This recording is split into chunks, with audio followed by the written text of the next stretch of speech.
Estamos ya por iniciar. Unos segundos y unos minutos y le damos la palabra. Vamos a Perfecto. iniciar con el Una, protocolo una, breve. una pregunta, ¿cuánto tiempo? Sí, media hora. En unos 20 minutos ya participa usted. 20 minutos. Perfecto, perfecto. Gracias. ¿Listo? Bueno, pues en primer lugar, agradecer la asistencia de todas y todos ustedes. Les damos la bienvenida a esta conferencia titulada Derecho Penal del Enemigo y la defensa de los derechos garantistas en América Latina, coordinado por esta prestigiosa casa de estudios, la Universidad Autónoma Metropolitana, el Departamento de Derecho y la Coordinadora Internacional de Solidaridad y por la Libertad de los Presos Políticos Revolucionarios del Mundo.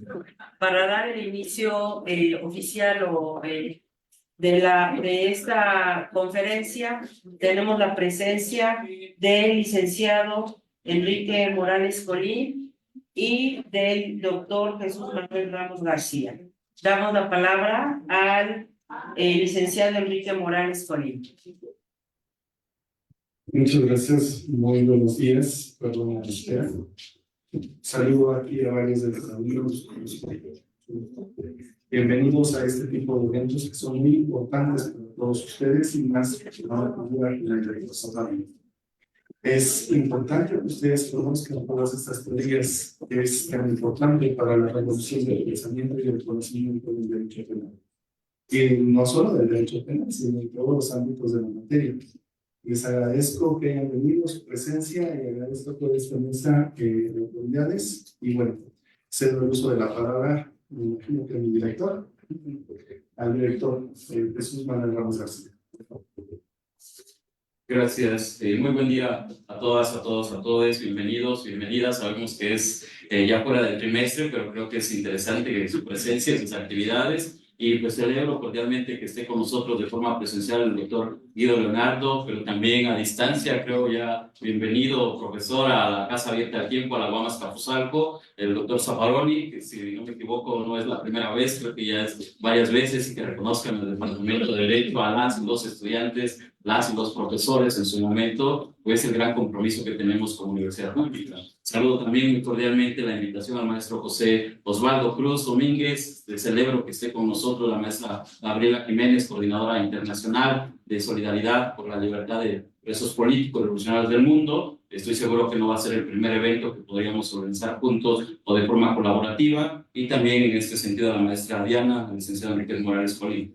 Y pues realmente para mí es un privilegio, colegas, asumir el cargo de director de la División de Ciencias Sociales y Humanidades, en el sentido de que pues hemos pedido a todas las licenciaturas, pero principalmente a la de Derecho, ampliar el conocimiento no solamente en el aula, sino empezar a traer grandes conferencistas y que puedan generar otras formas de discusión, pero también acercarles el conocimiento. El conocimiento ya no solamente va a estar en el aula virtual a partir de hace mucho tiempo, creo, sino también cómo podemos garantizar su aprendizaje de ustedes y que sean los grandes profesionistas que queremos como universidad pública. Celebro que en ese sentido se haya sumado el licenciado Enrique Morales Colín como coordinador de la licenciatura en Derecho, en su momento la preparatura, la maestra Jazmín, de que cada eje curricular, cada área de concentración tenga estas grandes conferencias, pero que también nos permitan a nosotros impulsar y promover la urgente actualización del plan y programas de estudios de la licenciatura en Derecho. Estamos trabajando en ello, no es una tarea individual, es una tarea colaborativa, conjunta, y estoy seguro que estas conferencias, por ejemplo, pues nos van a poner sobre la mesa la necesidad, pero también los ejes o los enfoques teóricos que se puedan revisar, ¿no? Ahora, en particular, sobre el evento Derecho Penal del Enemigo y la defensa de los derechos garantistas en América Latina, pues, sin lugar a dudas, confirman el gran perfil profesional que tenemos como universidad pública, pero también una licenciatura en Derecho. Y me refiero un perfil social de la licenciatura en Derecho, en pensar o repensar la sociedad que vivimos desde el marco normativo, desde las instituciones que tenemos. Entonces, viene muy bien esta gran conferencia, gran análisis. No estoy seguro que va a ser todo un éxito, que quizás los 20 minutos o 25 que les den a veces no son suficientes, pero aprovechenlo en la medida de lo posible. Va a estar grabado, tengo entendido, el evento se está transmitiendo, y urge efectivamente analizar los marcos normativos, las instituciones jurídicas en términos de los efectos negativos, pero también considerar a las personas como personas en particular. Y a partir de ahí creo que tenemos grandes propuestas desde una licenciatura en Derecho, desde profesores, profesoras, investigadores, que hacer propuestas y creo que van a ser contundentes. El Departamento de Derecho las ha realizado. Ustedes conocen quizá otras propuestas de proyectos, pero que se volvieron ya una realidad y cómo ha contribuido, ¿no? Felicito ampliamente, colegas. Disfrútenlo. Bienvenido nuevamente, doctor Guido. Bienvenido nuevamente, doctor Zaffaroni, y pues que sea un exitoso evento, como estoy seguro así fue planeado, y que sea de máxima productividad académica. Muchas gracias. Procedemos a la inauguración. Muchas gracias. Repetir, por favor, para cumplir con el protocolo. Siendo entonces las 11 horas con 17 minutos de este justo 14 de febrero, miércoles, queda formalmente inaugurado la Conferencia de Derecho Penal del Enemigo y la Defensa de los Derechos Garantistas en América Latina. Muchísimas felicidades a todos.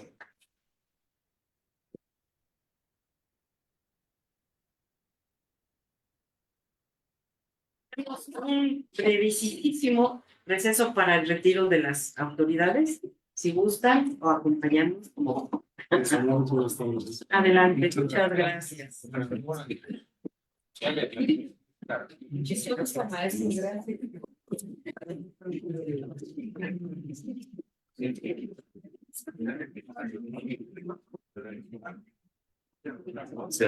Felicidades. Ahí nos vemos, mejor no nos vemos, por favor. No sé, la verdad. Sí.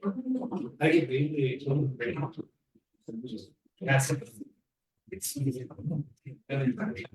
Pues muchas gracias. Gracias.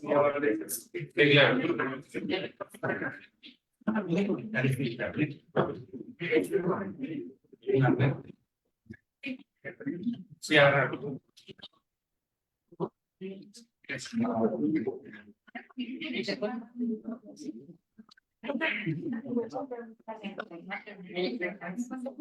Bueno, muchas gracias.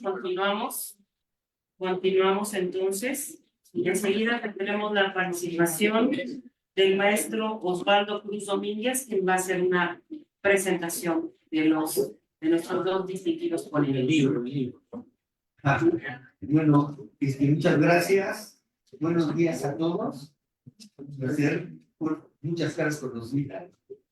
Bueno, antes de pasar a la presentación, estábamos platicando aquí con el doctor Guido y yo aquí en Alegatos, y lo que se está pensando hacer es, esto es parte de una serie de actividades académicas.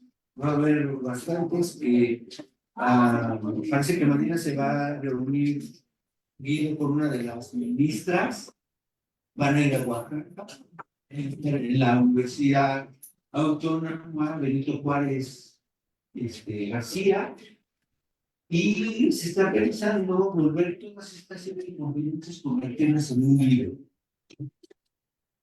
Estamos pensando, por supuesto, que sea publicado por nuestra universidad. Claro, es muy importante, ¿no? El análisis, ¿no? Y lo pernicioso que ha sido el derecho penal del enemigo. Y un análisis crítico. Bueno, es impulsado por nuestra universidad.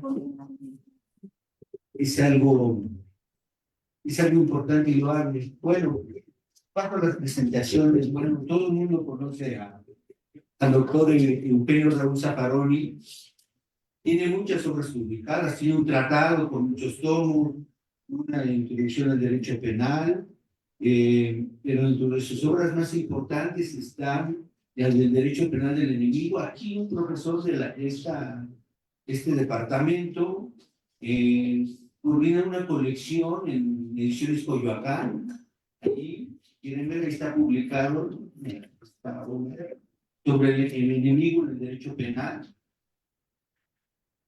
bueno, muchísimas obras fue, y el doctor Zaffaroni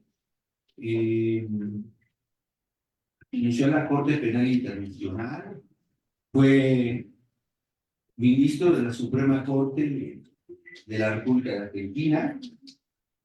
Y bueno, lo que yo puedo decir sobre el premio Raúl Zaffaroni es poco, tiene un currículum extensísimo, pero lo más importante que eso es escucharlo, porque son esas voces críticas que necesitamos.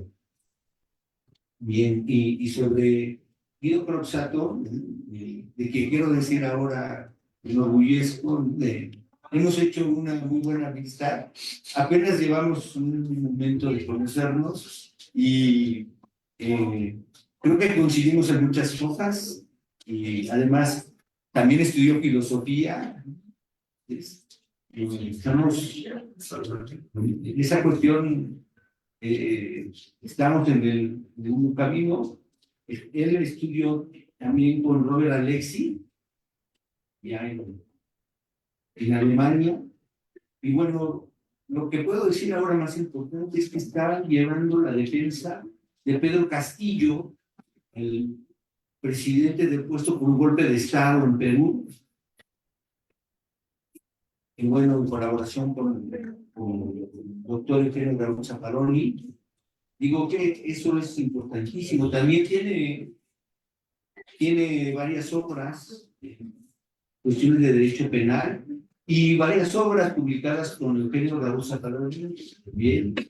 Y lo mismo, podría seguir hablando de ellos, pero lo importante es que los escuchen. Les agradezco mucho por estar aquí. Mi admiración para ustedes y bueno, lo que tenía que decir. Muchas gracias. Muchas gracias.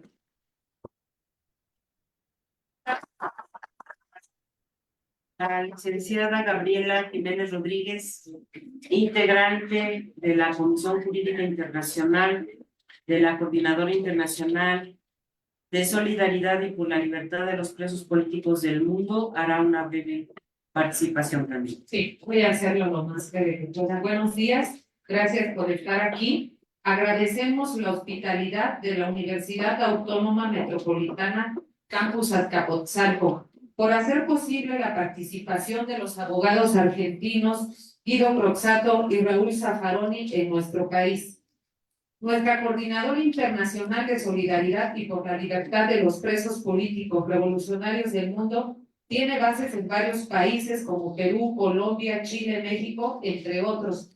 Y dentro del trabajo de unificar internacionalmente el esfuerzo por la libertad de los presos políticos, es que organizamos e invitamos a participar al pueblo de México en esta serie de conferencias en donde podamos aprender de nuestros distinguidos invitados para desarrollar en nuestro país un profundo debate acerca de la defensa de los derechos garantistas y combatir el derecho penal del enemigo que se les aplica en particular a los presos políticos en nuestro país.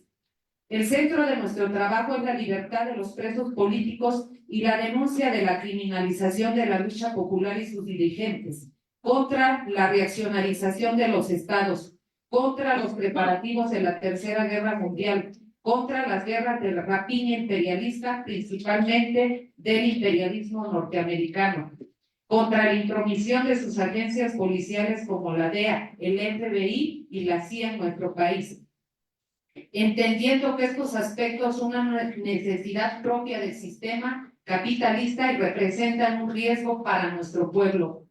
Pensamos que es necesario también ampliar y unirnos a la denuncia y lucha por una reforma sustancial del sistema judicial mexicano, que no solo presenta un alto grado de corrupción y descomposición, sino que representa la decadencia y el atrincheramiento en ese poder de la ultraderecha mexicana, desde donde intentan reorganizarse para retomar los poderes perdidos y golpear las luchas y a los líderes del pueblo.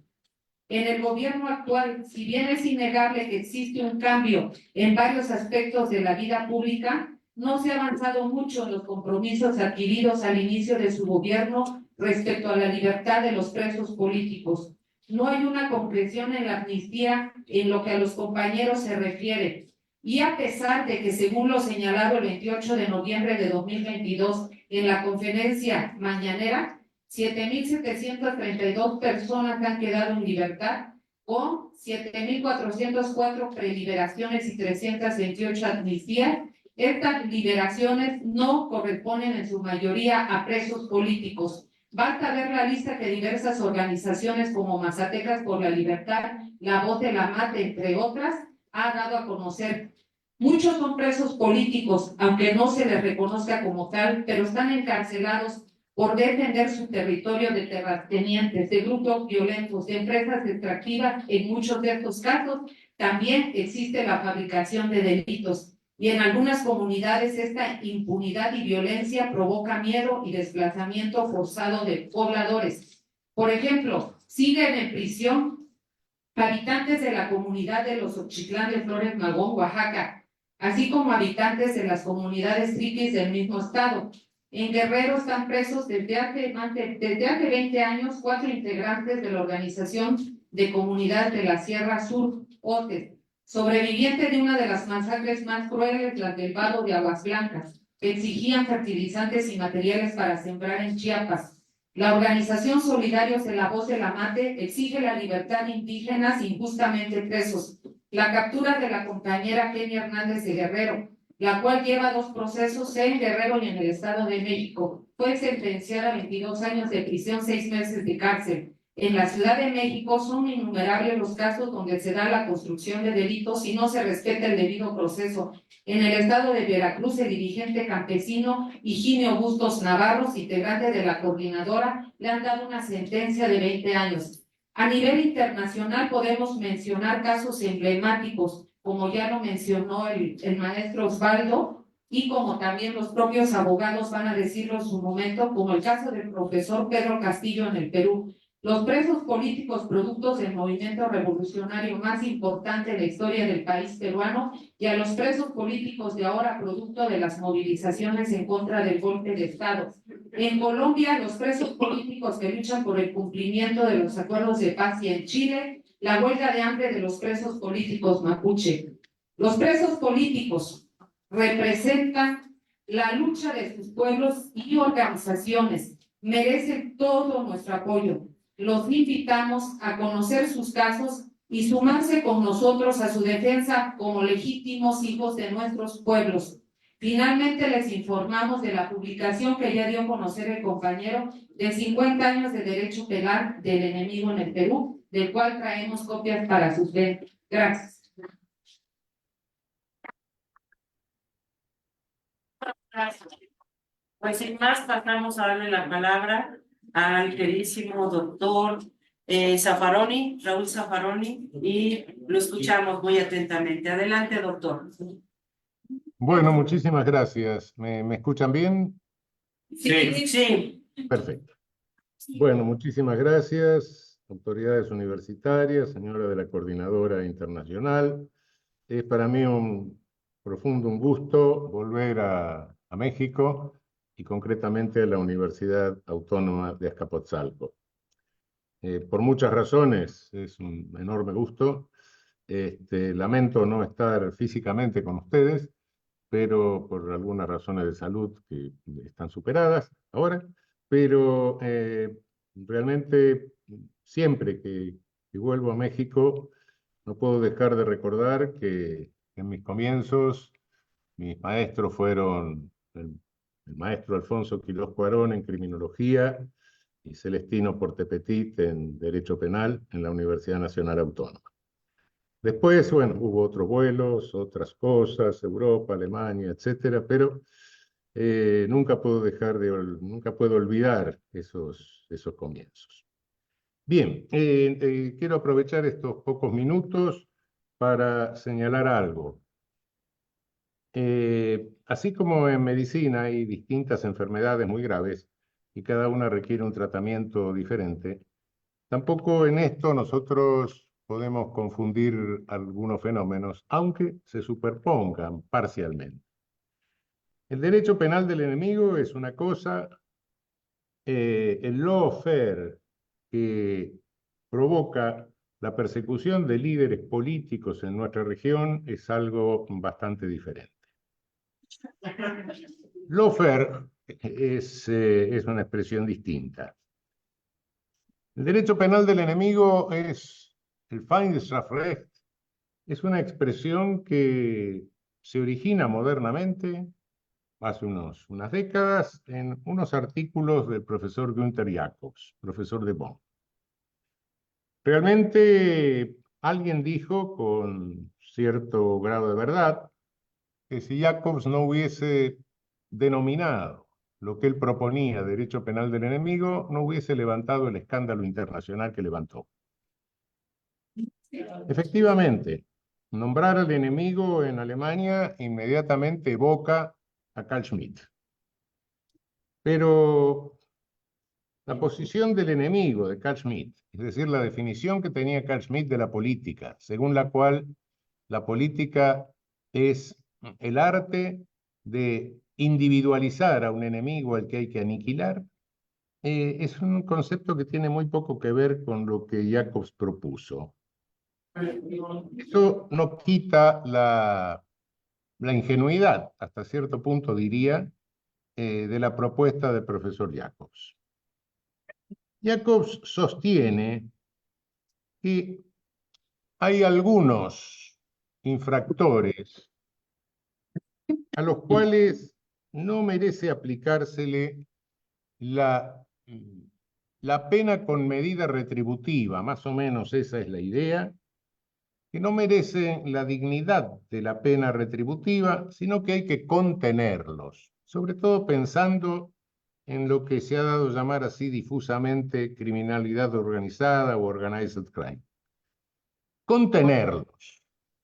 A los demás, sí, se le aplica el derecho penal con las garantías liberales, pero a estos de criminalidad organizada, en un difuso concepto en que entran distintas modalidades de criminalidad organizada, es un concepto, a mi juicio, bastante difuso, y creo que no es un concepto, creo que es una denominación de cosas muy heterogéneas, entre las cuales se mezcla, por ejemplo, el terrorismo con lo que es la delincuencia de mercado, o sea, el ofrecimiento, el demanda y ofrecimiento de servicios ilícitos en el mercado. El escándalo realmente, y creo que quien dijo que si no hubiese mencionado al enemigo no hubiera pasado nada, por eso tiene razón, es que el derecho penal del enemigo, eso de que hay personas a las que hay que contener simplemente, no penar con la pena retributiva, sino contenerlas, infractores que deben ser contenidos. Esta idea no es nueva en el derecho penal. Lo grave es que el enemigo siempre ha estado en el derecho penal y no nos lo sacamos de encima. Y a las pruebas me remito a nuestra América Latina, que no sé qué tan latina es, pero bueno, nuestra América. En nuestra América, más de la mitad de los presos que tenemos están en prisión preventiva. ¿Qué es la prisión preventiva sino una pena de contención? Los tenemos encerrados sin saber si realmente son autores de delitos, los tenemos encerrados por las dudas. Esto es la propuesta de Jacobs en vivo y en directo, cotidiana en nuestra América. El alto porcentaje de presos sin condena de nuestra región es ancestral. Hace 40 años que hicimos una investigación en el ámbito del Instituto Latinoamericano de Naciones Unidas para la Prevención del Delito, y efectivamente constatábamos esto, y esto no ha cambiado pese a las reformas procesales que se hicieron, a los códigos acusatorios, cuyo resultado, lamentable por regla general, ha sido que en la mayoría de los casos estamos cayendo en plenarios que no son plenarios, sino que todo se resuelve por plea bargaining, es decir, por acuerdos. Estamos cayendo en algo medio parecido a lo que pasa en Estados Unidos, en que el 95% de los casos se resuelve por plea bargaining. es decir, por una especie de negociación que se hace en mostrador de pequeño comercio. ¿Cuánto te descuento? ¿Cuánto no quiero que me descuentes más? Bueno, te voy a acusar por menos, etcétera. Y entonces lo que estamos haciendo en América Latina es cambiar preso sin condena por condenado sin juicio. Esto es la realidad de nuestro derecho penal del enemigo, sin contar con que históricamente,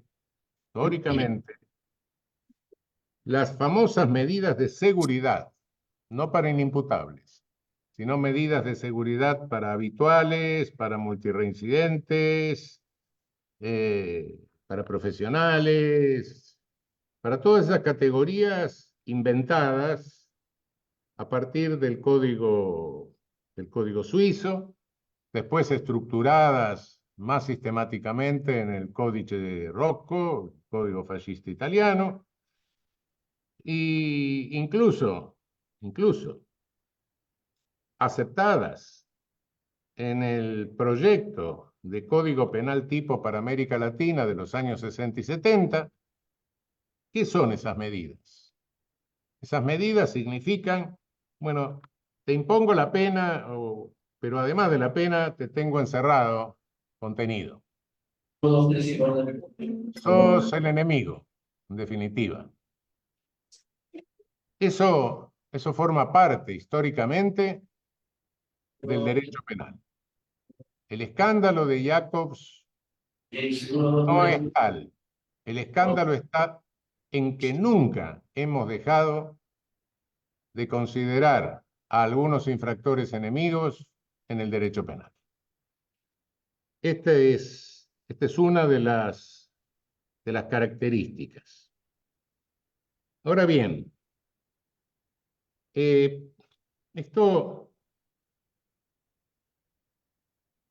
esta característica histórica del derecho penal, esta característica de dividir a aquel que merece una pena retributiva, es decir, una pena con límites, de aquel que merece una contención sin límites, bueno, filosóficamente se remonta al viejo hegelianismo penal.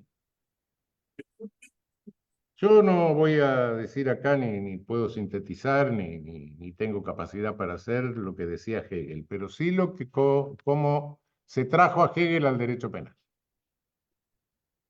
Según Hegel, con su concepción triádica, tesis, antítesis, síntesis, el espíritu pasaba por un momento de espíritu subjetivo, tesis, antítesis, momento de espíritu objetivo, síntesis, momento de espíritu absoluto. Bien. El momento de espíritu subjetivo lo alcanzaban aquellos que tenían autoconciencia de su libertad. Recién superado el momento del espíritu subjetivo, se podía entrar al momento del espíritu objetivo al cual pertenecía el derecho. El derecho regula relaciones entre personas autoconscientes. ¿Y quiénes no son autoconscientes? Bueno, los incapaces psíquicos, los indios, los africanos, los que como resultado de sus reiteradas conductas demuestran que no forman parte, que no comparten los valores de la comunidad jurídica. Y entonces la pena retributiva se reservaba para aquellos que habían alcanzado el momento y superado el momento del espíritu subjetivo. Los que no lo habían superado, todos estos, ¿qué se hacía? Se los encerraban.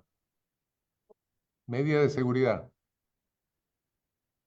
Es decir, el derecho reservaba la pena retributiva y las garantías liberales para la gente como uno, por así decir.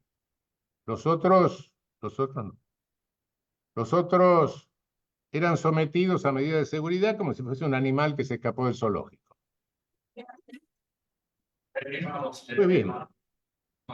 Este es la idea de derecho penal del enemigo. El escrito de Jacobs causó un escándalo que se llenaron anaqueles enteros de crítica, etcétera. Pero lo lamentable es que lo que él propone es lo que se vino haciendo a lo largo de toda la historia y lo que practicamos en nuestra América. Todo eso sin contar con que la mayoría de las penas que se están ejecutando en nuestra América, no puedo detenerme en los detalles, son ilícitas. Son ilícitas. La pena más común es una pena de contención, que es la prisión preventiva. En cárceles superpobladas que se convierten en campos de concentración y a veces de exterminio. A las pruebas me refiero a los más de 500 muertos en las cárceles tomadas por las mafias en Ecuador. A las pruebas me refiero con lo que está sucediendo en El Salvador, que no se ha hecho más que empoderar una masa a una mara para contener a la otra, a las otras. Método que por otra parte se usó en Camboya ya anteriormente. Pol Pot empoderó delincuentes y los hizo policías, mató 2 millones de personas. Esa es la realidad del derecho penal del enemigo en nuestra región. Ahora bien, esto tenemos que distinguirlo de un fenómeno que sí se puede superponer parcialmente con el derecho penal del enemigo, que es el lawfare. Es otra cosa. Lawfare es un concepto, es una expresión, ahora hay que decir todo en inglés, es campaña jurídica en el sentido de derecho objetivo en inglés. Guerra jurídica. Yo no le veo ninguna característica de guerra jurídica. Le veo directamente persecución política, validos de poderes judiciales. Condenas arbitrarias a líderes políticos, privaciones de libertad arbitrarias. Y esto tiene una larga historia en nuestra América, incluso dejando de lado golpes de Estado como el secuestro del presidente Zelaya en El Salvador, que se lo llevaron en pijama a Costa Rica, le falsificaron una renuncia, la aceptó el Congreso, nombró un presidente que no estaba en el orden de sucesión, fue legitimado por la Corte Suprema. El rapidísimo juicio político, impeachment al presidente Lugo en Paraguay, pero después hubo muchísimas otras manifestaciones en nuestra región, no las puedo agotar todas de breve tiempo, pero recordemos lo más cercano a un golpe de Estado tradicional en Bolivia, en que milagrosamente salva su vida el Evo Morales, la dictadura de Áñez, unos 40 muertos como resultado de la represión en la dictadura de Áñez. Ahí el Poder Judicial no estuvo tan dispuesto a perseguir a Evo Morales, más bien estaban los jueces amenazados por grupos civiles armados, sus familias, sus domicilios, etc. En el caso de Ecuador, es otro de los casos de lawfare paradigmáticos en la región. Quizá la sentencia contra el expresidente Rafael Correa y su gabinete sea modélica en materia de lawfare.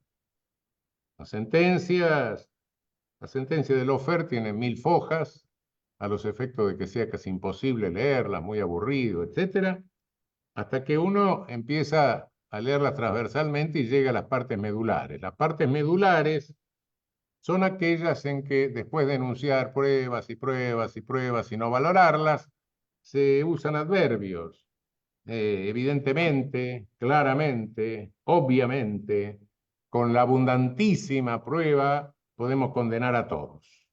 Y se usa algún concepto que se toma de algún autor alemán, en el caso de Ecuador, Roxin, se pervierte el concepto naturalmente, se toma el concepto de delito de violación de deber, y con eso se cree que no es necesario describir y probar lo que cada uno de los procesados ha hecho. Todos violaron el deber, en consecuencia todos son responsables, listo, terminemos la historia. Y como no pueden individualizar o señalar al presidente, a Correa, como el jefe de toda esa organización, dicen, bueno, sí, lo ha tenido que ser por influjo psíquico.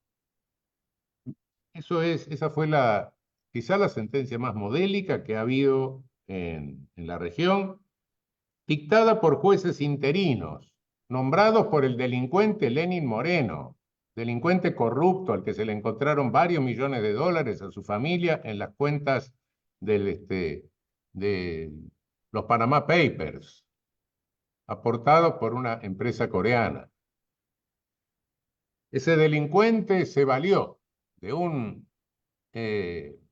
plebiscito que lo habilitó para remover jueces y nombrar jueces interinos que fueron los que condenaron a Rafael Correa y a su gabinete. Tenemos el caso de Brasil, donde un juez estrella, Moro, se declaró competente en todo el territorio del Brasil, procesó a Lula da Silva, supuestamente, por una dádiva consistente en un pequeño departamento en una playa no muy prestigiosa de Brasil, del que nunca existió ninguna prueba ni documental ni de ninguna naturaleza. Y este juez estrella dijo, sí, lo proceso y dispongo su prisión preventiva por íntimas convicciones. Y Lula fue a la cárcel y soportó la cárcel y de esa manera lo proscribió en la elección. Proscripto irregularmente en función de una sentencia que no estaba firme. Un error legislativo en Brasil cometido por el propio Lula, que había sancionado esa ley. Quedó Lula preso, quedó el camino abierto para que Bolsonaro ganara la elección. Inmediatamente que gana la elección, lo nombra el juez estrella Moro su ministro de Justicia. Hasta que se pelearon porque se dio cuenta que Moro quería sucederlo y él quería dar un golpe de Estado. Eran dos objetivos diferentes. Como se dio cuenta Bolsonaro de que el Tribunal Supremo de Brasil no le iba a legitimar su golpe de Estado, amenaza al Tribunal Supremo, el Tribunal Supremo anula todo lo hecho por el descarado Moro, y entonces Lula da Silva puede volver al campo político. Y ahora Moro está siendo investigado por la justicia, pero está amparado por los fueros de senador. Todo esto después de haber destituido en un impeachment absolutamente irregular a la presidenta Dilma Rousseff. Acusada por delitos que no eran tales, administró y dispuso resoluciones administrativas de la misma manera que le habían hecho todos sus predecesores, y 6 años después el Ministerio Público declara que no había delito. El caso argentino, hemos tenido reiteradas sentencias condenatorias contra Cristina Kirchner, contra el vicepresidente Amado Boudou, condenado por el testimonio de un arrepentido, entre comillas, al que se le pagó con un hotel. Prueba en documento público. La Corte Suprema dijo que no le interesaba el caso. En los procesos a Cristina Kirchner aparecieron unos cuadernos.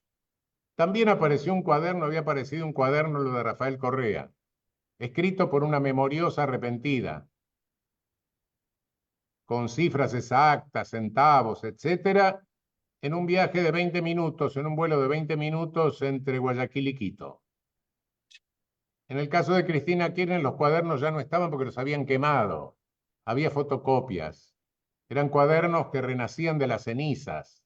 No como el ave fénix, sino como el gato Félix, creo. No voy a seguir con... Y todo esto con un poder judicial del que debo reconocer que nadie se había ocupado de reinstitucionalizar cuando nosotros los argentinos tenemos la estructura institucional del poder judicial más incomprensible del planeta. No tenemos stare decisis, la jurisprudencia constitucional de nuestra Corte no es obligatoria. Tenemos códigos únicos con 25 posibles interpretaciones distintas sin que nadie haga casación. Y tenemos la Corte Suprema más pequeña del mundo, 4 ministros. ¿Qué puedo decirles de Perú? Perú, el presidente Castillo nunca le sancionaron una ley. Los diputados del Parlamento fujimorista y lo iban a destituir. Y para no irse como un inútil porque nunca había podido cumplir en nada con su propio electorado, hizo una proclama ordenando la disolución del Congreso y llamando elecciones. Cuando sabía que no le respondía nadie, ni un policía, ni el último de los policías, a los 10 minutos lo ponen preso, su propia custodia. Tentativa imposible de delito de rebelión. Nadie iba a levantar un arma. La tentativa imposible en el Código peruano es impune. Y la rebelión es alzarse en armas. ¿Qué arma se alzó? ¿Qué arma podía alzarse? Estaba solo. Ahora le piden 30 y tantos años de prisión y el genocida Fujimori sale en libertad. Y la usurpadora que ejerce el poder ejecutivo peruano en este momento es responsable de más de 40 muertes en la represión que ella ordenara, incluso mujeres y niños. En este momento, el fiscal colombiano, no sé si ya cambió o no porque terminaba el periodo, inicia distintas imputaciones al presidente Petro. Pero el fiscal o quien lo reemplace en este momento responden o fueron escogidos durante la administración de Iván Duque, que todos sabemos que fue obsecuente siempre de los intereses transnacionales financieros, a tal punto de prohijar un terrible conflicto con Venezuela, de impetrar opiniones consultivas ante la Corte Interamericana de Derechos Humanos acerca de Venezuela y acerca de la reelección indefinida en Bolivia.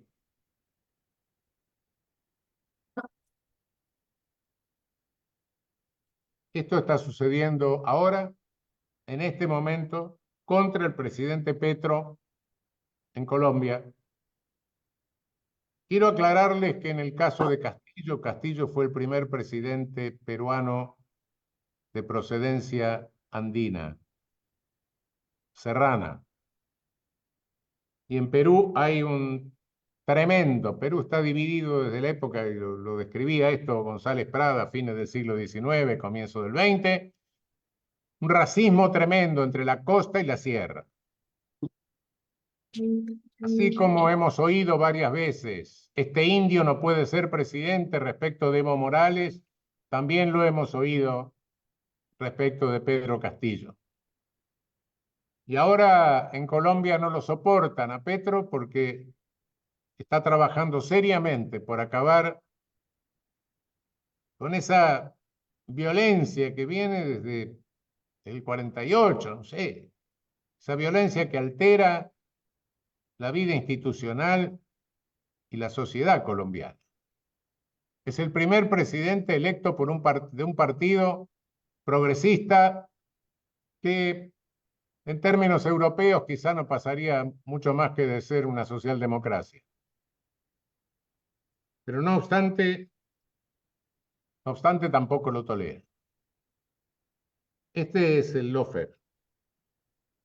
Esto es persecución política válido de aparatos judiciales. Distintas situaciones, distintos aparatos judiciales. Por eso les distinguía lo que era el derecho penal del enemigo, la presencia del enemigo en el derecho penal, que es un concepto que responde al racismo, que es un concepto que responde claramente en nuestra región desde siempre a la selectividad propia del ejercicio del poder punitivo.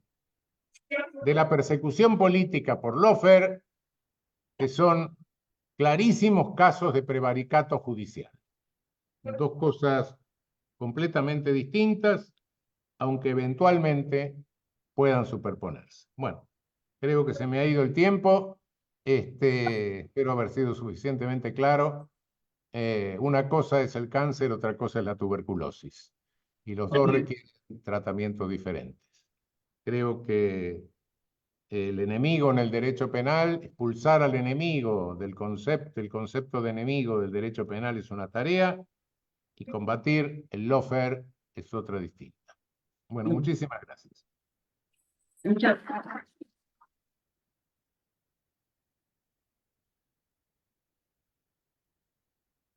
A pesar de que él está apenas convaleciente, debo explicar que la razón de su ausencia física es por enfermedad. Él estaba ya por viajar, acompañarnos. Íbamos a tener el enorme gusto de tenerlo aquí, pero por salud no pudo. Y a pesar de estar convaleciente, pues lo tenemos aquí. Muchas gracias, doctor. Muchas gracias a ustedes.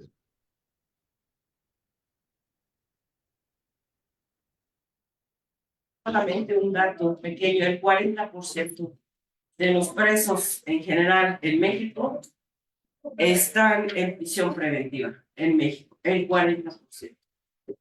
Tenemos entonces ahora la participación de el doctor Guido Leonardo Broxato, el discípulo pues del doctor más fiel y más consecuente.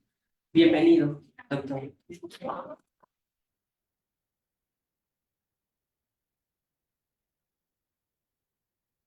Recién lo escuchaba a Raúl. Raúl me escuchaba porque te había hecho una broma antes que te hubiera dado bastante gracia. A las 6:45 se me empezó a desplazar la cama por un sismo en el hotel. Así que si hubieras estado acá te hubieras reído bastante. Y sabés que es lo más gracioso, que hay microsismos ahora en México. Pero si hubiéramos ido al hotel que vos decías, en ese lugar cerca de la Plaza de la Revolución no hubo sismo. Pero en el hotel que yo fui sí. Y se movió todo. Bueno. Sacando esta anécdota, me pareció muy concluyente la exposición que hizo Raúl recién y cerró perfecto porque hizo un análisis casi pormenorizado de los distintos casos de lawfare que se están viviendo hoy en América Latina, ¿no? El último con el cual estamos trabajando, los dos últimos son los que él mencionó, ¿no? El caso de Pedro Castillo, un maestro pobre de Cajamarca, a quien no le dejaron tomar, como dijo Raúl, una sola medida. Y agreguemos también que no lo dejaban salir del país. El sistema curioso institucional peruano, que es una mezcla entre parlamentarismo y presidencialismo que hace muy difícil el gobierno, podríamos decir, entre comillas, lo hace muy difícil. Muchas veces pienso en Jaime Guzmán, que era el constitucionalista chileno que forjó la constitución pinochetista, que no hay que confundirlo con Guzmán Tapia, que es el juez que procesó a Pinochet. Por intermedio de Raúl, yo estuve con Guzmán Tapia en Chile, cuando le pregunté qué había sentido él cuando intentó procesar a Pinochet en una sociedad tan conservadora como la chilena. Lo que me dijo Guzmán Tapia fue, me sentía muy solo.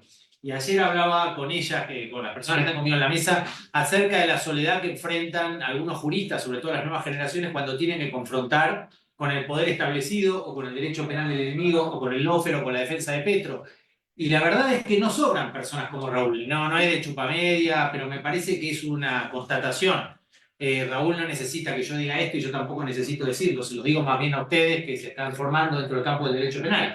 El sistema tiene un montón de recursos para torcer la buena voluntad, como diría Kant, que es un concepto que a Kant le interesa mucho, la buena voluntad. Hay muchos recursos, es decir, que esto exige vocación, compromiso, entereza, cierta conciencia de para qué estudiamos derecho, ¿no? Hoy que está de moda el Open Economics, el análisis económico del derecho y toda esta pavada, que terminan vaciando el discurso jurídico y la filosofía legal de su cometido propio, hay que pensar por qué en las aulas de derecho, mientras el lawfare y el sistema financiero van de la mano, avanzan los marcos teóricos del libre mercado para enseñarles a ustedes en teoría de derecho. Entonces tenemos jueces que hablan como empresarios. Es decir, que hay maneras directas de torcer el imperio de las garantías constitucionales y hay maneras indirectas de mediano y largo plazo. Las de corto plazo son el lawfare político, es inventar procesos para desinstitucionalizar nuestras democracias y que los maestros rurales como Castillo o los indios como Evo Morales o los sindicalistas como Lula o los líderes progresistas como Petro no lleguen a donde llegan. Y si llegan, se activa el lawfare. Pero hay fenómenos que tenemos que observar con algún detenimiento, que son más de mediano plazo, que tienen que ver con los marcos teóricos que van ganando lugar en las universidades. Uno de esos marcos teóricos es el análisis económico del derecho, Open Economics, que empieza a reemplazar poco a poco el lugar que tenía antes la filosofía jurídica, eurocéntrica también, de autores como Kant, o Alexis, que es el alemán con el que yo estudié. En Alemania, que es la meca de la filosofía jurídica, el análisis económico del derecho no está tan de moda, pero está ganando su lugar. En Estados Unidos ni hablemos. Y en cualquier facultad de la Argentina, y me imagino en México, el Open Economics está de moda. Y poco a poco nosotros ya dejamos de hablar como abogados. Empezamos a hablar como contadores, como economistas, como administradores de empresas, porque se va alterando el lenguaje jurídico y se lo va vaciando desde adentro. Ese es un fenómeno más conceptual, más paradigmático, pero hay que prestarle atención porque es como se va deformando, más que formando a los abogados de las próximas décadas. Y ese fenómeno no lo advertimos todavía porque no es propiamente del campo penal. Se vincula a algunos fenómenos como la administrativización del derecho penal y el recorte de garantías porque hay que acelerar los procesos. Pero yo les pido que tengamos una nota al pie a estas alteraciones académicas y que cuando analizan los programas de estudio, las carreras de derecho y los posgrados jurídicos, piensen por qué la filosofía del derecho va perdiendo espacio, incluso la filosofía europea, la alemana, que es la que yo más conozco, y va ganando espacio el análisis económico que nace en Chicago, el análisis económico del derecho. Posner es un juez norteamericano y tiene un libro que está publicado también por el Fondo de Cultura Económica que se llama Análisis Económico del Derecho.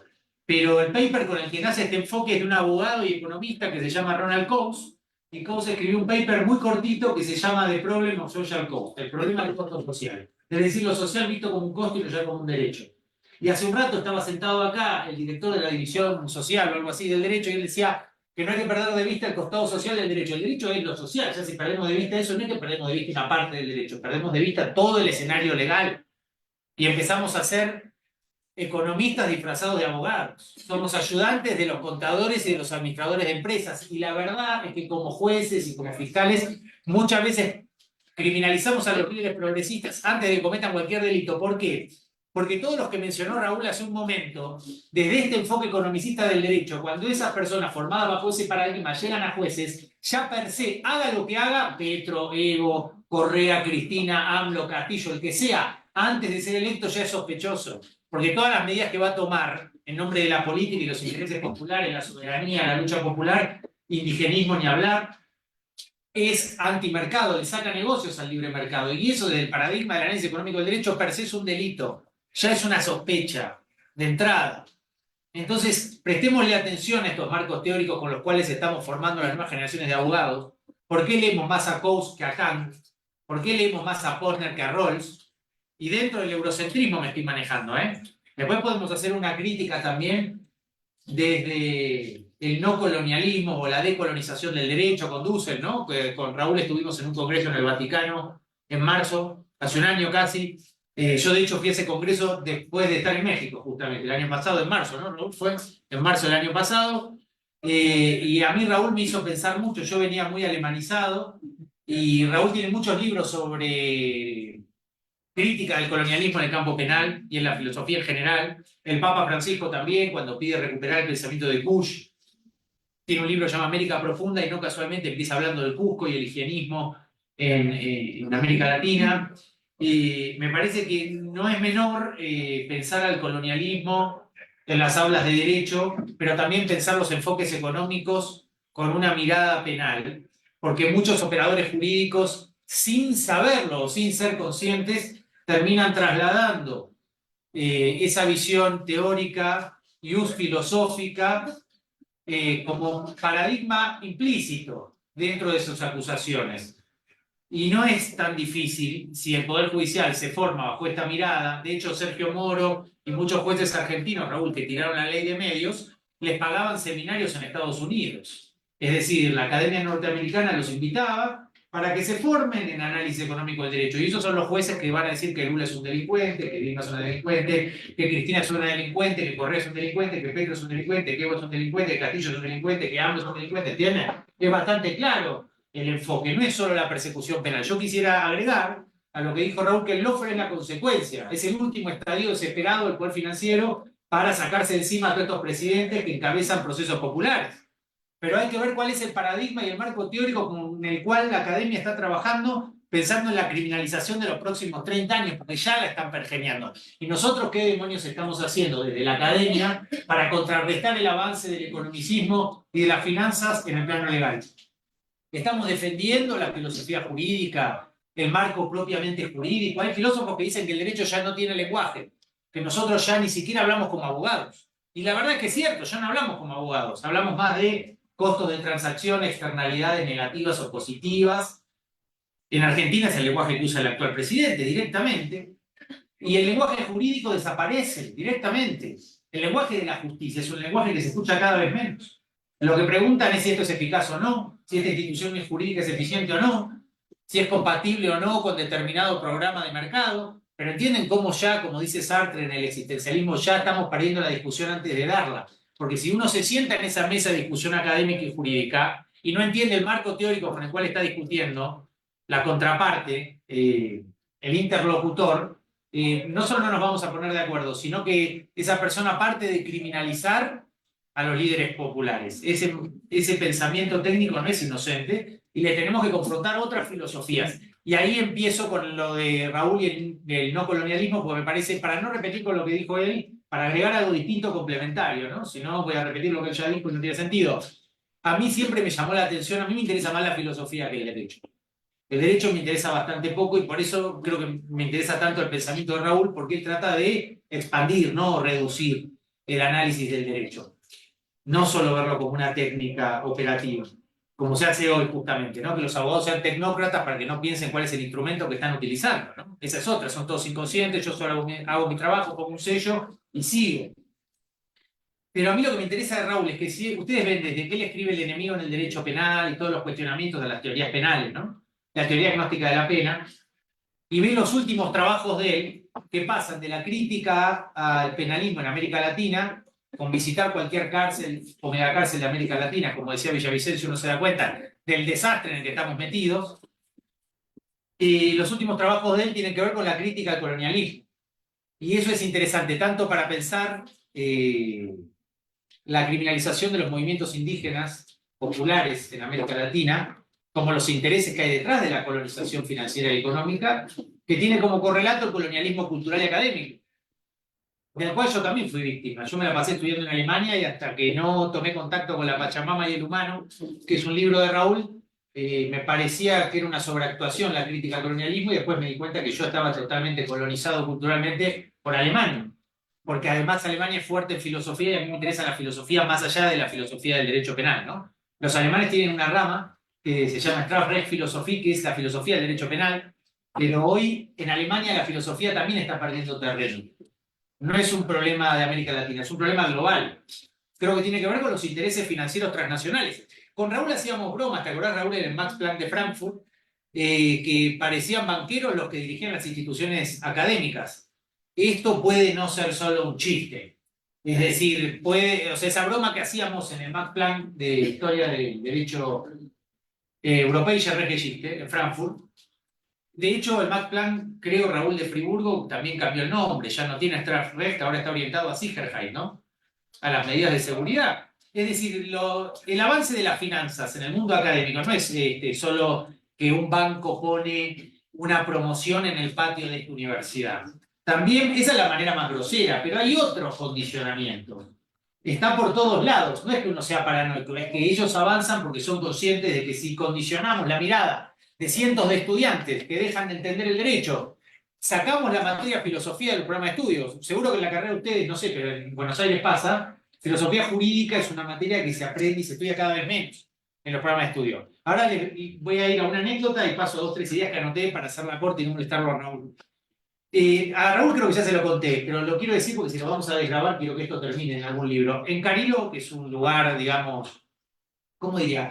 Una playa medio cara de Buenos Aires, donde yo suelo ir hace muchos años con mi familia, hay una publicidad de un banco, no sé si vos la viste en Pinamar, Raúl, es una publicidad de un banco HSBC.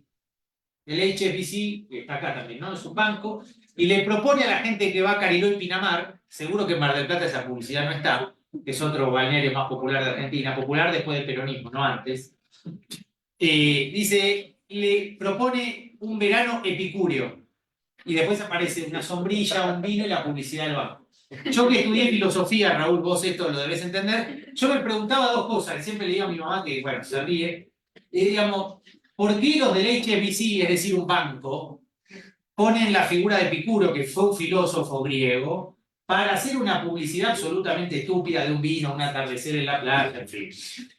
Y siempre, y sigue estando la publicidad, pasan los años, y que no es casual, ¿a qué voy con esto? Que el banquero o el filósofo que está detrás de esa publicidad del banco en Cariló y en Pinamar, que es una playa cara de Argentina, ese sí sabe lo que está haciendo.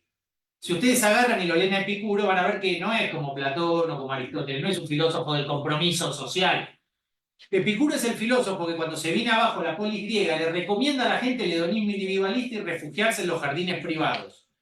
Cuando se desmadra todo, Epicuro recomienda no hacerse mala sangre por nada y refugiarse en el jardín. Y la estética de los jardines es la estética que usan los gobiernos de derecha en Argentina, por lo menos cuando tienen que sacar fotos, sacan fotos en un country, que son los barrios privados de Buenos Aires, verde.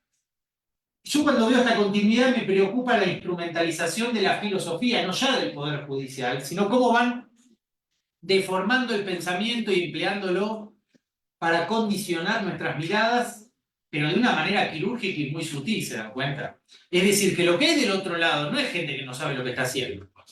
Para no hablar de la inteligencia artificial y las redes, que merecería otro capítulo, ¿no?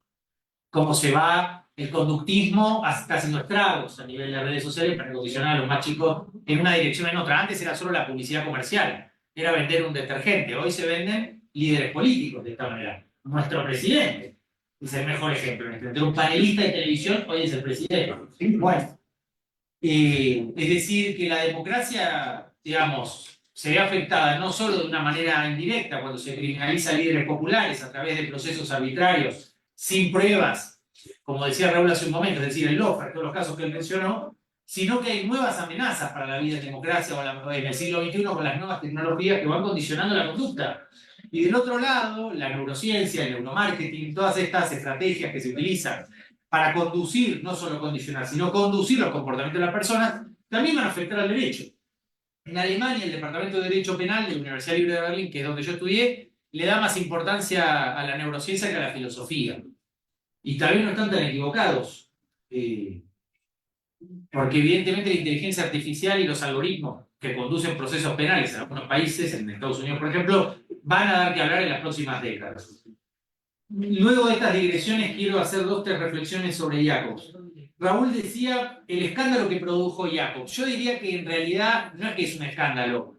El escándalo es para la gente como Raúl que se dedica a reflexionar el derecho penal. Yo creo que Jacobs se puso de moda porque terminó de decir lo que estábamos haciendo sin decirlo. Es decir, como él lo dijo en otro momento de su intervención, esto es proverbial y viene pasando hace mucho tiempo. 60% de personas presas sin condena en Argentina no empezó ahora, es viejo. Yo creo que la gracia o el pecado o la ventaja editorial de lo que logró Jacobs es, bueno, ponerle un nombre. Yo no sé si la gente leyó a Carl Schmitt, porque Raúl habla del escándalo en términos de la dogmática y la teoría del Estado alemana, donde Carl Schmitt está asociado obviamente al nazismo, pero yo creo que todas esas reflexiones las puede hacer Raúl y las podemos hacer en un cenáculo de especialistas. Yo creo que los chicos hoy no tienen la menor idea ni quién es Jacobs, ni quién es Carl Schmitt, ni nada. Y ese es un desafío nuestro, porque a las nuevas generaciones les tenemos que hablar en otro lenguaje, nosotros también. Es decir, los profesores tenemos que poner las pilas para que los pibes abran la cabeza y luchen desde otro lugar, ¿no? Porque si no se van a llevar puesta la democracia, claramente van a empobrecer cada vez más a las poblaciones y los abogados no vamos a tener herramientas para pelear, porque cuando queramos dar esa pelea, en mi caso desde la abogacía pública, que es lo que me interesa, no la abogacía privada, sino pública, y como pública creo que es eminentemente latinoamericanista, tenemos que construir un lenguaje jurídico para confrontar con este vaciamiento que estamos viendo hoy, disfrazado de nuevo enfoque. El análisis económico del derecho es la economía, y está muy bien dentro de su terreno. El terreno de la economía no es el terreno del derecho, persigue un objetivo diferente. La economía persigue la eficacia, analiza a las personas como medios, recursos humanos. Se supone que el derecho trata a las personas como fines en sí mismos y su parámetro es la dignidad humana. Nosotros defendemos la idea de justicia, no defendemos la eficacia medio fin. Por eso yo les digo que hay que volver a leer a Kant, aunque sea aburrido, o hay que volver a leer, qué sé yo, a Kush, o hacer una filosofía latinoamericana diferente que en realidad ya fue hecha, el tema que es invisible en la vida académica. Si uno agarra los libros de la biblioteca, seguimos leyendo autores europeos, pero ahora ni siquiera leemos autores, leemos economistas, leemos contadores. Y esto de que ya no hablamos como abogados no es una broma, porque si después queremos defender el derecho y ni siquiera hablamos como abogados, no vamos a tener herramientas para defender a nadie de nada. Porque no vamos a tener los recursos teóricos y conceptuales, los tenemos que inventar. Tenemos que pasar del diagnóstico crítico, de este desastre que mencionaba Raúl en toda América Latina, y tenemos que empezar a generar ideas para confrontar con lo que está pasando, porque está pasando. Y eso es lo que hacen las universidades, en teoría, generan insumos intelectuales para dar una pelea. El plano es desparejo, por supuesto. El HBC tiene un filósofo ahí atrás que sabe quién es Epicuro y lo pone en una publicidad que está en toda la playa de la Argentina. ¿Cuántos de nosotros sabemos quién demonios fue Epicuro y qué pensaba? Bueno, los bancos lo saben. Es decir, que ellos también van refinando los instrumentos. En el lawfare, algunos casos son estridentes, son escandalosos, pero otros no tanto. Pero son igual de arbitrarios. Algunos casos son más escandalosos que otros, pero en todos hay una arbitrariedad. Pero nosotros nos tenemos que preparar y tenemos que preparar a las nuevas generaciones de abogados en América Latina para dar esta pelea y defender los derechos. Bolivia, hasta que no asumió Evo Morales, no tenía ni siquiera procuración del tesoro. No tenía ningún abogado del Estado. El primero, Raúl, fue Wilfredo, nuestro amigo Wilfredo Chávez. No tenía un abogado que defendiera los recursos de Bolivia, ¿entiendes? Entonces, criminalizar a Evo Morales, cuando es el primero que creó en Bolivia una procuración del tesoro, y la misión de la procuración del tesoro es defender los recursos de los bolivianos para los bolivianos, parece bastante lineal, ¿no? El interés financiero transnacional no va a querer que Bolivia defienda sus recursos.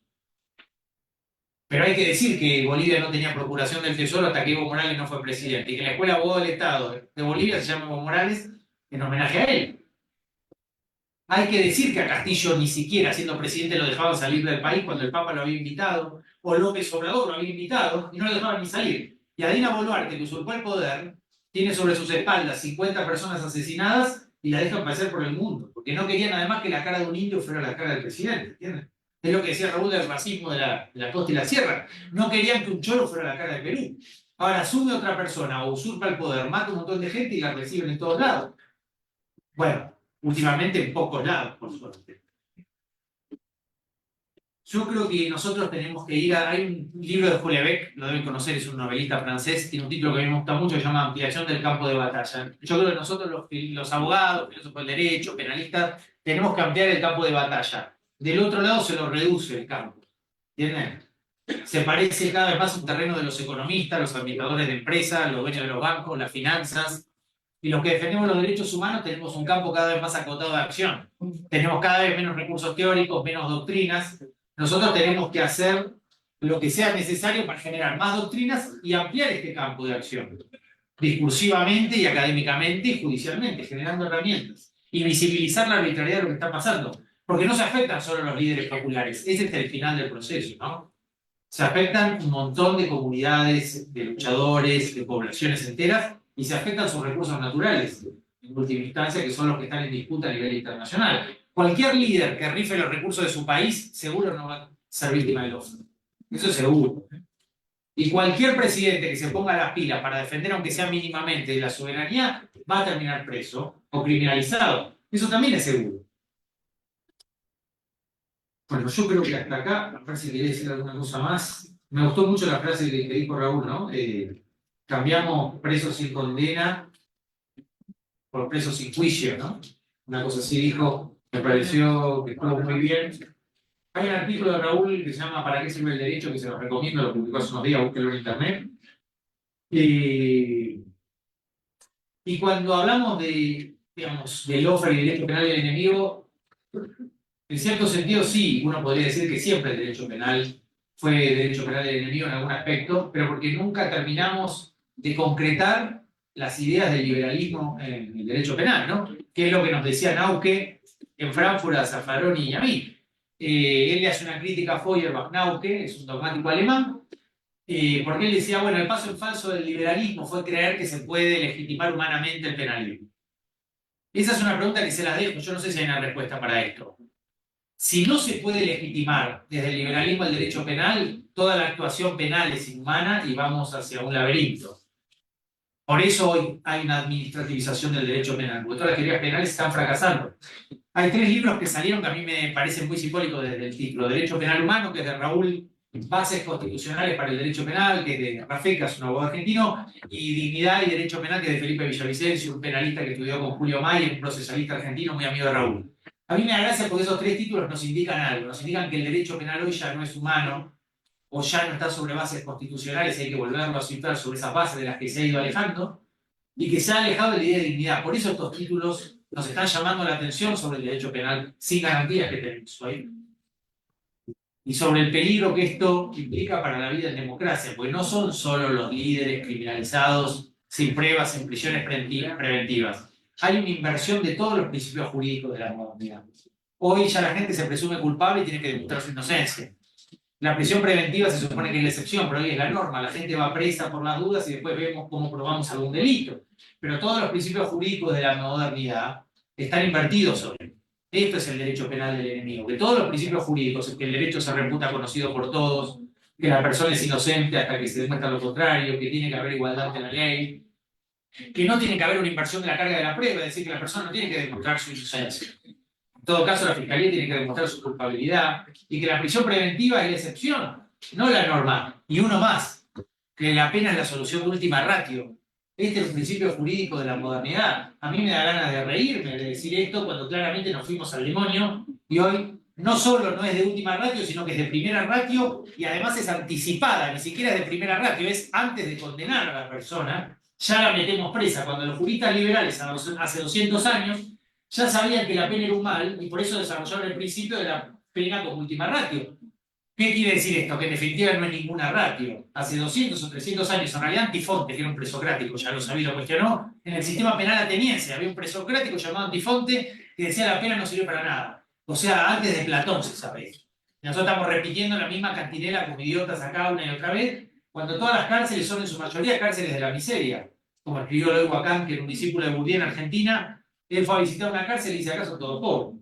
Bueno, el encarcelamiento masivo de la pobreza está más vinculado al lawfare y las finanzas por atrás, ¿no? Pero no es muy distinto del colonialismo anti-indios que viene viviendo América. Y por eso nosotros no tenemos pensamiento latinoamericano, porque también la emancipación va por otro lado, generando nuestra propia filosofía y repensando nuestra propia historia, que muchas veces no la conocemos a fondo.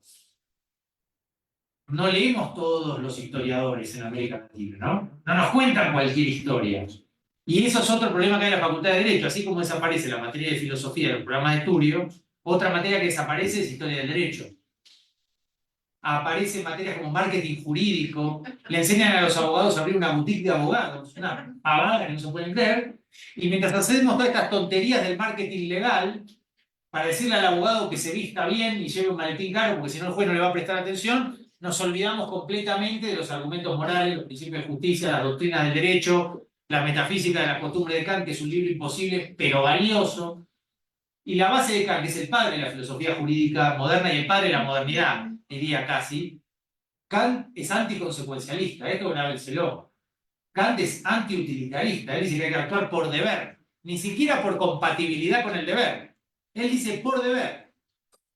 No solo sin buscar un beneficio, sino que si se recibe un beneficio, la conducta ya no es ética.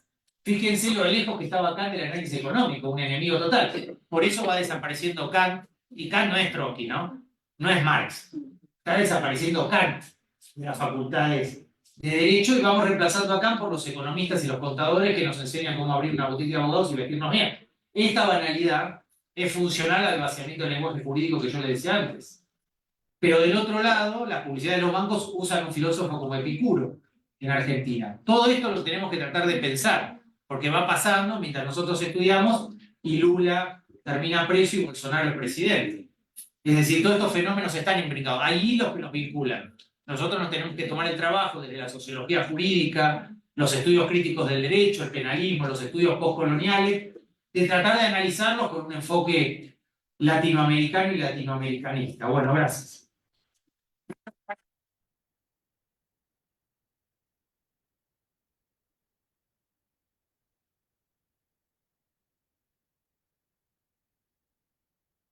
Políticos.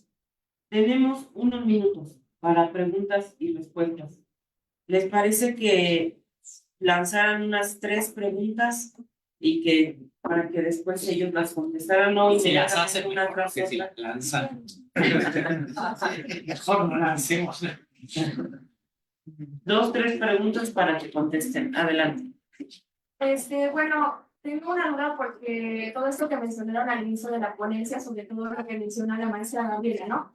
De cómo el derecho positivo, sobre todo el penal, pues ha sido como un enemigo para todas estas otredades que en su momento alzan la voz, ¿no? Entonces, mi duda va como a esta nueva construcción sobre el lenguaje jurídico que propone Río, porque ¿cómo se le hace para que estas otredades, ya sean movimientos agrarios, presos políticos, entre otras personas que alzan la voz, confíen o vuelvan a creer en este sistema de justicia? Porque lo que pasa en México es que en la academia no tenemos estudios, tenemos investigación, pero ¿cómo se hace para que se trascienda de la academia a la garantía de este nuevo sistema que realmente garantice la verdadera justicia, ¿no? Porque sobre todo igual esto que mencionan al final de la ponencia, de cómo los procesos también se vuelven económicos, ¿no? Al final, quien tiene la capacidad económica de sostener el proceso es quien no termina en la cárcel, y quien no tiene la capacidad económica, que muchos de ellos son líderes campesinos, agraristas, y entre otras personas son quienes terminan en la cárcel y por prisión preventiva, pues no acceden a la justicia. Entonces, ¿cómo hacer que trascienda este nivel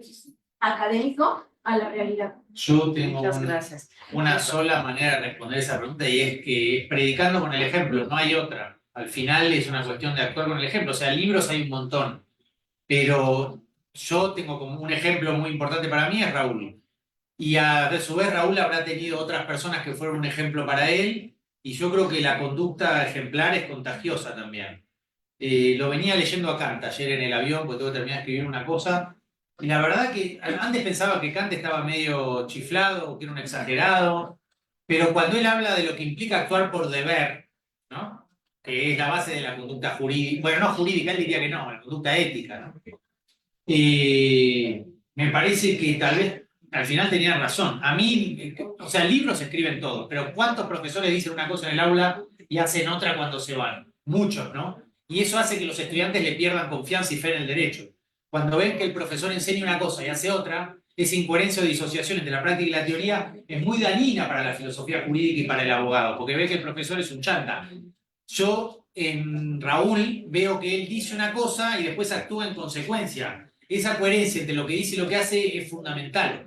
Y en Alemania con Alexis me pasó algo parecido. Él no solo da clases sobre Kant, sino que en los campos que dependen de él trata de ser coherente entre lo que dice y lo que hace. Y a mí eso me influyó muchísimo, porque los que te enseñaron además son un ejemplo de lo que están diciendo. Y eso me parece fundamental para las nuevas generaciones, porque creo que se retransmite con el ejemplo. Creo que hay un proverbio que dice, ¿no? Que no es una manera de enseñar, sino la única, al final, con el ejemplo. Si uno enseña cualquier cosa, pero sale de esta puerta y actúa mal, el ejemplo, la clase ya no sirve para nada, y lo que más enseña en realidad no es tanto el libro, sino el ejemplo que uno da con lo que aprendió, que es lo que hace. Me parece que es la única manera de que se recupere la fe en el derecho. En el caso contrario, tenemos jueces millonarios en países pobres que van al fin de semana a jugar al tenis y no les importa nada de nadie, ¿no? Bueno, esa desgracia es el Poder Judicial en América Latina. Yo creo, y ahí le paso la palabra a Raúl, que una de las grandes consignas para el progresismo latinoamericano en las próximas décadas es la reforma judicial. Tenemos que pensar en serio el rol que cumple el Poder Judicial en América Latina, porque hoy no está jugando un rol emancipador, hay un activismo judicial conservador que termina criminalizando solamente a los pobres y a los líderes populares. Fundamentalmente ese es el universo de acción de los jueces que son millonarios, además, ¿no? Lo cual es medio una contradicción ética. Jueces millonarios en países pobres metiendo presos a pibes pobres. No sé qué capacidad tiene un juez millonario de encarcelar a un chico pobre. La capacidad ética de reproche de ese juez a ese pibe, ¿dónde está? En medio, no sé, filosóficamente es una incoherencia. Cada sentencia es una incoherencia.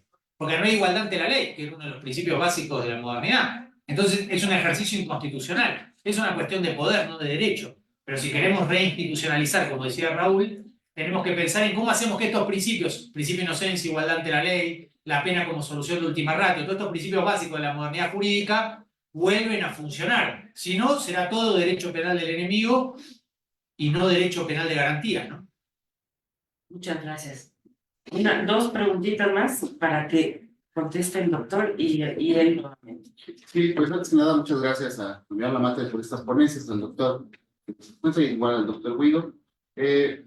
Dos puntos para focalizar. Yo soy egresado de esta casa de estudios y me llamó la atención mucho la parte donde comentaba cómo crecimos de alguna manera, bueno, en mi caso, mi generación todavía con muchos temas filosóficos dentro de esta doctrina, pero yo ahora ya me encuentro dentro de la administración pública local, me encuentro con colegas y camaradas que en algún caso también de esta máxima casa de estudios y que ya tienen ese pequeño chip, como menciona el doctor Guido, que ya están muy mercantilizados, ¿no? Mercantilizados, Ya claro. con un proceso de una pila de decir, yo me voy a vestir bien y yo voy a trabajar porque mi concepto como abogado es estar del lado del dinero, del lado de la justicia o del buen servir como funcionario público, sino del proceso como tal de estar sirviendo a quién, ¿no? Tal vez a factores reales de poder, o más bien al poder en sí, ¿no? Sin pensar que existe una disciplina o una función que en la universidad de alguna manera nos formaron, ¿no? Y más allá de esta pequeña intervención, una pregunta, ¿cómo hacer frente realmente a ese proceso, ¿no? Porque las nuevas generaciones que se toman en estas casas de estudio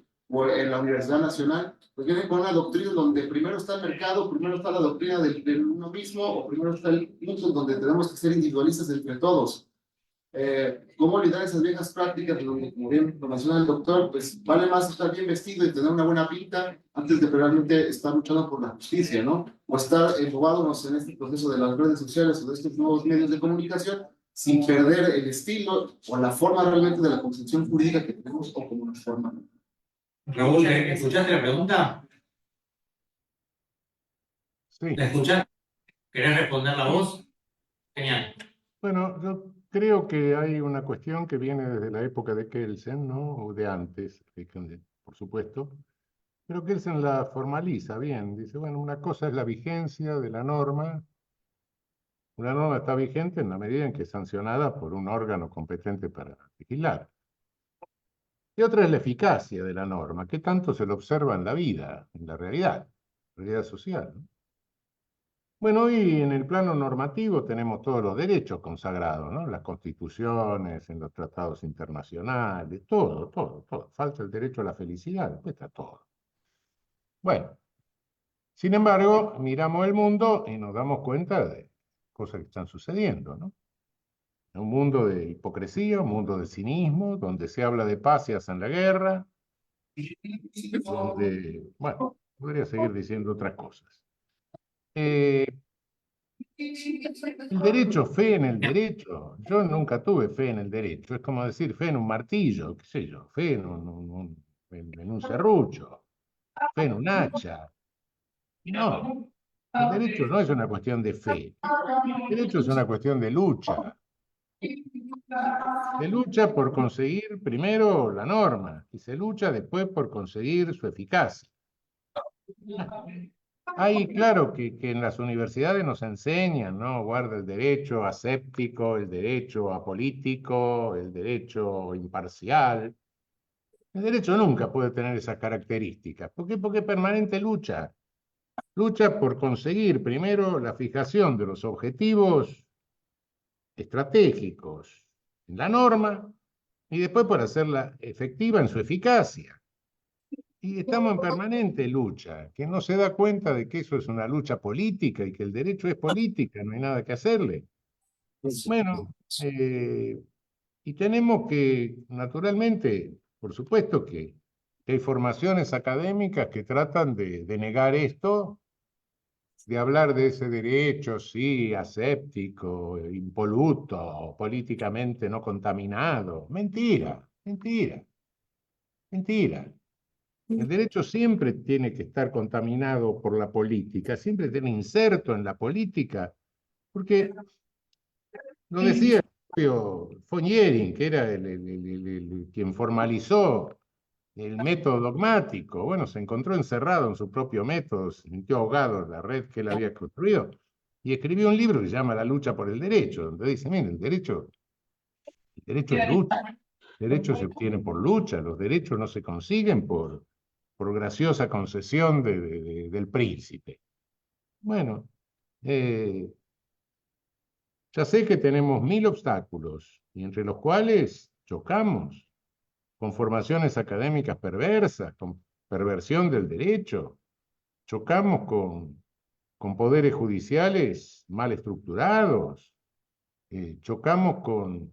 Pero los derechos, la eficacia de los derechos, la eficacia de las normas de mayor jerarquía que tenemos en nuestros países y en el derecho internacional, esa eficacia siempre se obtiene por lucha, porque siempre enfrente vamos a tener los privilegiados.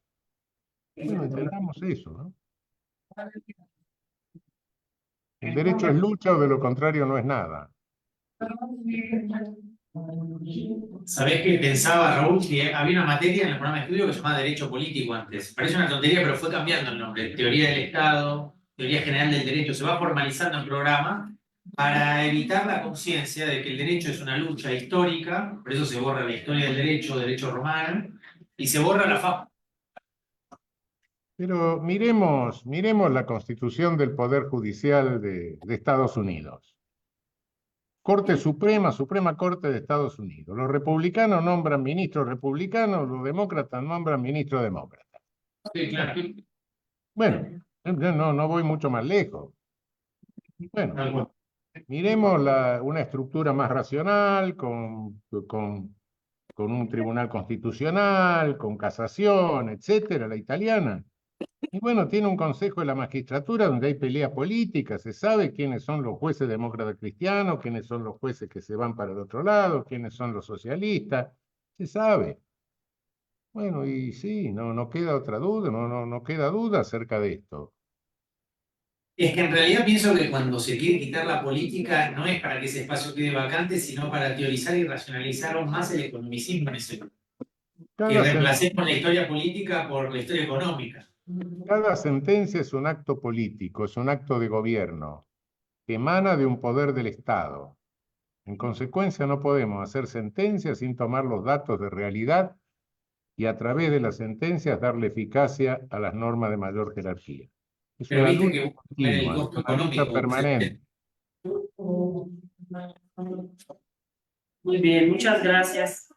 ¿Alguna otra pregunta? Tenemos un poco de tiempo todavía. Claro que sí, un gusto para todos los aquí presentes. Agradezco al doctor Guido y en general a Enrique Ramos. Han sido una inspiración en gran parte de este campus en carácter personal. Al día de hoy me presento, soy licenciado en Historias. Me dedico actualmente a lo que es en problemática específica del derecho penal. Me gustaría tomar una pregunta, pero a través de un pequeño contexto. En ocasiones tuve la oportunidad en esta universidad de hablar un poco en cuanto a la justicia social. En ocasiones algunos profesores con los que yo he compartido, prefiero no meter evidentemente esta situación de nombres, me habían comentado que era una cuestión que no existía, ¿no? Que la justicia social al menos no lo era como tal. Posteriormente salí al campo laboral y al día de hoy lo que al menos he visto en nuestro país es esta criminalización constante en cuanto a la prisión preventiva. Claro. Inclusive creo que uno de los grandes factores que sobre todo ha estado parte de es respecto a cómo la sociedad ve a esta medida como necesaria.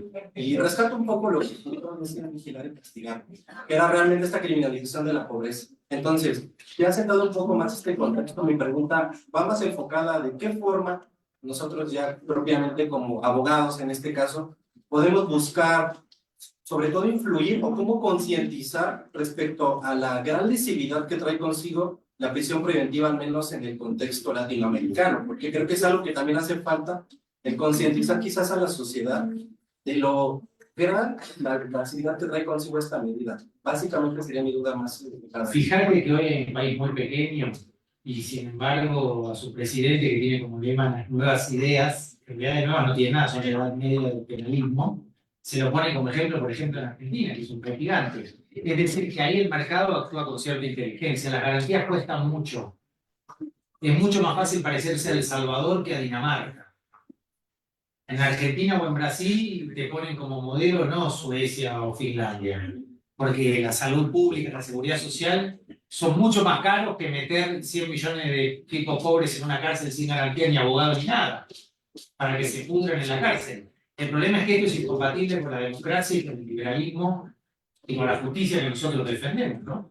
Pero tal vez es eficaz desde algún criterio financiero y económico. Pero esto que Bolsonaro o bueno, el presidente de El Salvador llama mano dura, para mí en el fondo hay un poeta que me gusta mucho, se llama Eliot, que es una confesión de debilidad, es de corto plazo, está probado que fracasa y en el fondo un Estado desarrollado no hacina a chicos pobres en cárceles sin futuro, trata de reconocer derechos desde la infancia.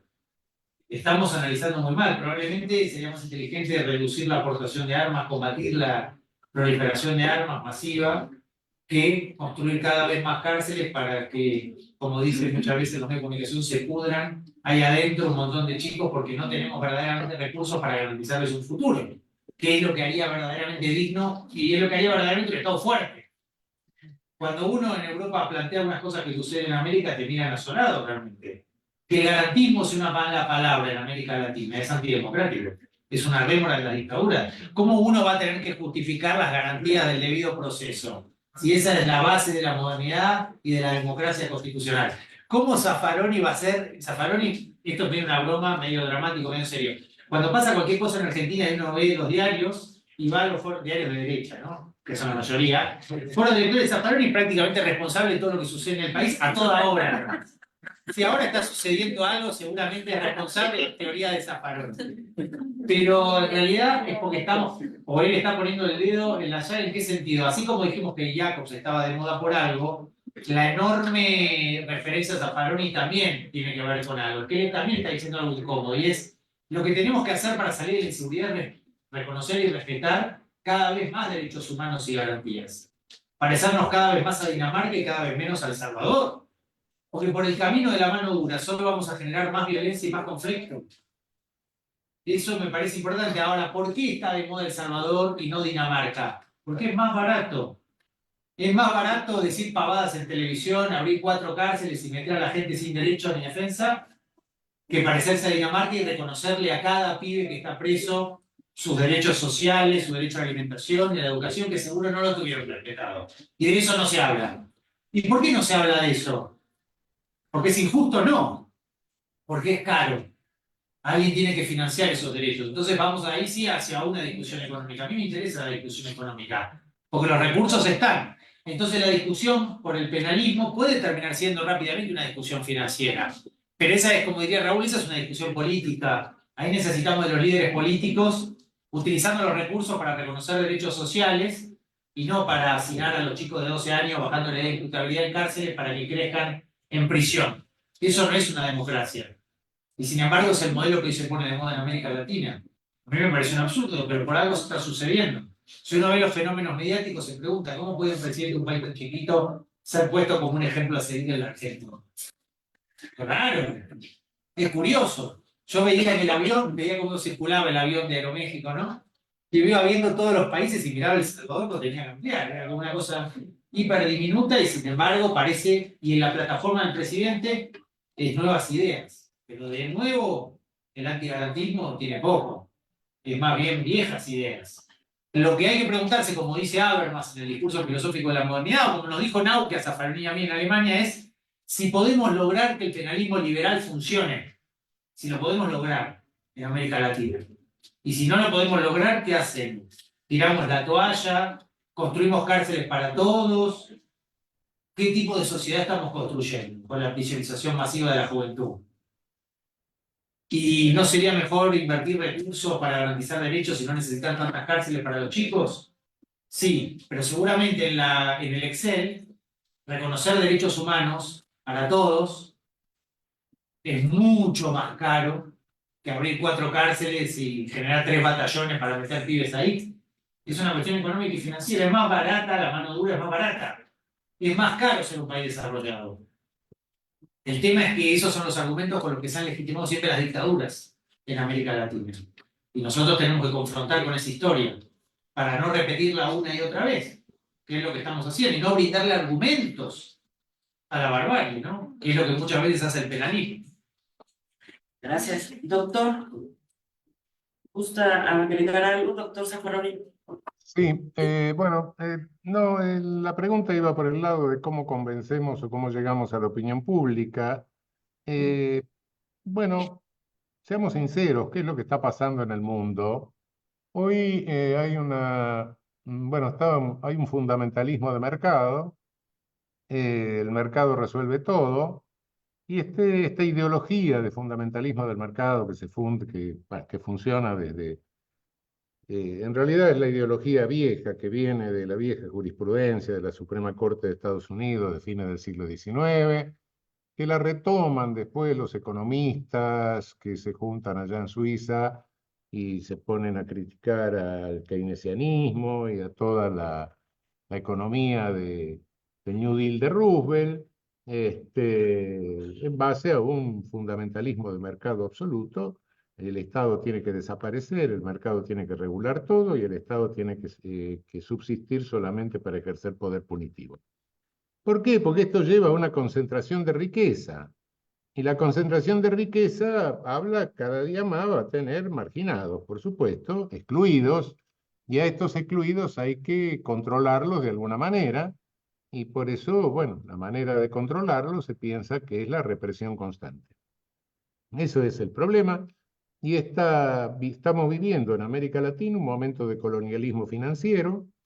El mundo no está manejado por políticos, incluso en el norte, sino que está manejado por los líderes de las corporaciones transnacionales. Y bueno, los mismos políticos del norte son rehenes de los líderes de corporaciones transnacionales. Y hoy como cambió el capitalismo, ya no es un capitalismo productivo, sino un capitalismo financiero, ese capitalismo financiero se vuelca en un colonialismo financiero hacia nuestros países. Y todo este fenómeno de concentración de riqueza y de potenciación de la represión, que si uno concentra riqueza va a tener que potenciar la represión, porque naturalmente va a haber los que se quedan afuera, que quieren entrar, y a esos hay que contenerlo, hay que agarrarlo a patadas, y a balazos y a palazos, o encerrados. Bueno, y todo esto, ¿cómo llegamos a que la sociedad lo comprenda? Y es muy difícil, porque hay otro elemento que es el monopolio de la comunicación. No solo a través de los medios masivos de comunicación ahora, sino a través de toda la comunicación virtual, todas esas cosas que permanentemente, todos los algoritmos que se fabrican. Y bueno,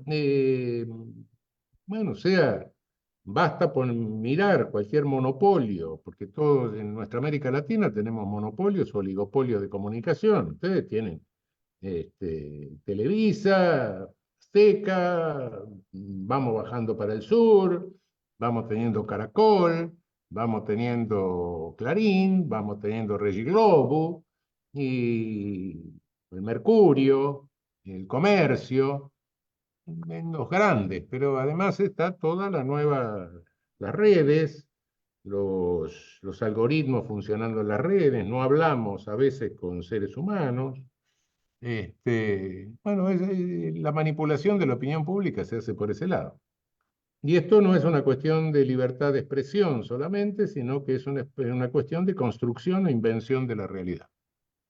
Mientras la realidad sea construida monopólicamente al servicio de los intereses financieros, nos va a ser muy difícil convencer a la población de lo que está pasando. Es eso. Es decir, tenemos una comunicación que no es compatible con la democracia plural que todos aspiramos. No una democracia plebiscitaria, no una democracia de partido único, sino una democracia plural. Y bueno, Si queremos una democracia plural, tenemos que tener una comunicación plural. Y eso es lo que no tenemos en América Latina. Tenemos monopolios de comunicación al servicio de estos intereses financieros que se encubren en un discurso de fundamentalismo de mercado.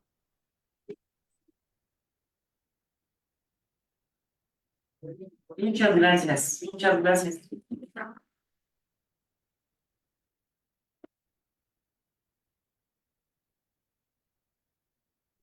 En la defensa del derecho garantista y la denuncia del derecho penal del enemigo son fundamentales, precisamente para llegar a estas masas, a este pueblo que lucha.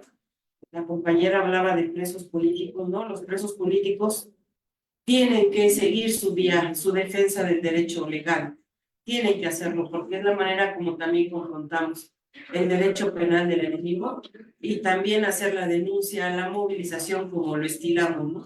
Hacer esa lucha para lograr su libertad y de esta manera pues lo hemos logrado con esta lucha de la persistencia. Ahorita tenemos aquí la presencia de un compañero expreso político que vino también a aprender, ¿no? A aprender de los teóricos y que también están en la práctica. Eso es como lo haríamos yo como conclusión. No hay nada perdido, hay todo que ganan en la ley y más con lo que ustedes están externando aquí los abogados presentes. Muchas gracias. Para terminar, vamos entonces a entregar a uno de los compañeros.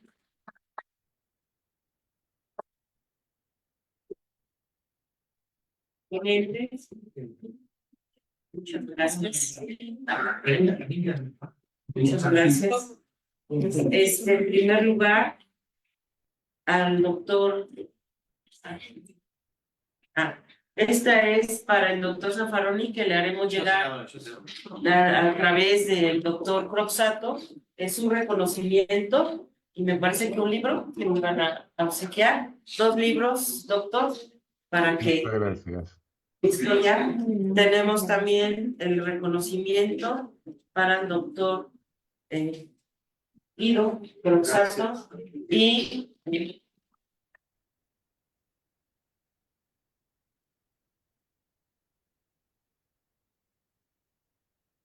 a la licenciada Gabriela Jiménez.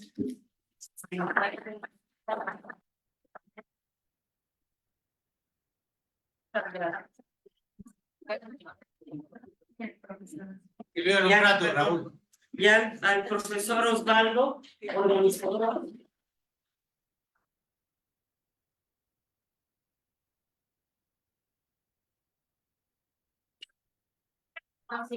Es para la maestra Diana, pues estuvo como moderadora aquí en nuestra casa de estudios.